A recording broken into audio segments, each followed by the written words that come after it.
Israel के Iran पर हमले के बाद मिडिल ईस्ट में जंग का ज्वालामुखी कभी भी फट सकता है।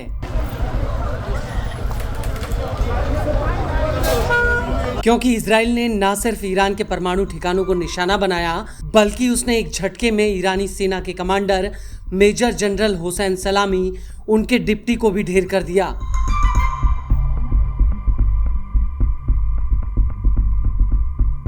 इसके अलावा ईरान के परमाणु वैज्ञानिक फेरेदून अब्बासी भी इस हमले में मारे गए।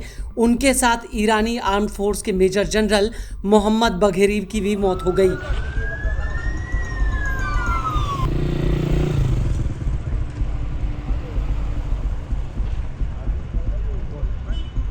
इसके अलावा ईरान के सुप्रीम लीडर अयातुल्लाह खामनेई के सलाहकार और IRGC के कमांडर अली शामखानी भी इस हमले में गंभीर रूप से घायल हुए हैं।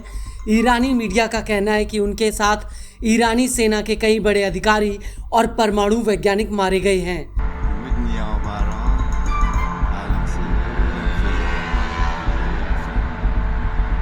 जिस लेवल पर इजराइल ने ईरान को नुकसान पहुंचाया है, उससे देखकर लगता है कि इतने बड़े हमले की प्लानिंग इजराइल ने रातों रात नहीं की होगी, बल्कि इस हमले के पीछे इजरायली फौज मोसाद की एक बड़ी प्लानिंग है, जिसकी वजह से एक झटके में उसने ईरान को इतने बड़े स्तर पर नुकसान पहुंचाया है।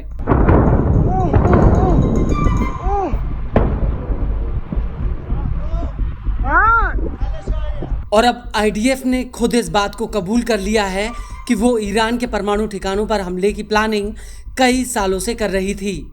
इजराइल के सुरक्षा अधिकारियों ने ये जानकारी टाइम्स ऑफ इजराइल को दी है।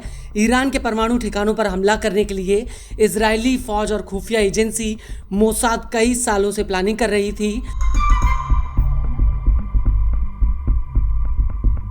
इसके लिए ईरान में मोसाद ने एक खुफिया ड्रोन बेस तैयार किया और सटीक हमला करने वाले हथियारों और कमांडो को ईरान के भीतर स्मगलिंग के जरिए भेजा गया। अधिकारियों का कहना है कि मोसाद के एजेंटों ने ईरान की धरती पर यानी राजधानी तेहरान के बेहद ही करीब एक खुफिया ड्रोन बेस तैयार किया, ताकि जब इजराइल ईरान पर हमला करे तो इन ड्रोन्स को तुरंत एक्टिवेट करके ईरान के एयर डिफेंस सिस्टम को तबाह कर दिया जाए, जिससे ईरान इजराइल पर जवाबी हमला या उसके हमलों को ना रोक पाए। और हुआ भी कुछ ऐसा ही। मोसाद के एजेंटों द्वारा बनाए गए इस ड्रोन बेस को 12-13 जून 2025 की आधी रात को एक्टिवेट कर दिया गया, और जैसे ही इजराइल ने हमला किया, वैसे ही ये ड्रोन ईरान की जमीन पर हमला करने वाली मिसाइलों पर टूट पड़े। इसके अलावा हथियारों से लदी गाड़ियों को मोसाद ने ईरान के भीतर प्रवेश करा दिया था, और आधी रात को इन गाड़ियों से ताबड़तोड़ मिसाइलें ईरान के एयर डिफेंस सिस्टम का शिकार करने लगीं, जिससे आसमान में इजराइल के लड़ाकू जेट्स की बादशाहत कायम हो गई।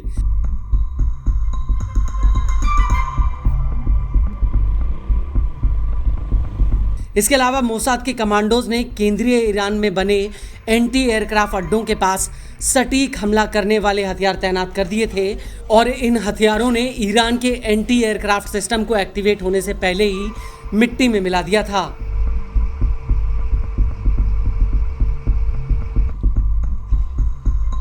और सबसे बड़ी बात यह है कि ईरान के भीतर इजराइल के एजेंट्स और कमांडोज ने जिस तरह से इस ऑपरेशन को अंजाम दिया, उसमें एडवांस टेक्नोलॉजी, स्पेशल फोर्स का इस्तेमाल किया गया। हैरानी वाली बात यह है कि ईरान के लोकल इंटेलिजेंस को इसकी कानो कान भनक तक नहीं लगी।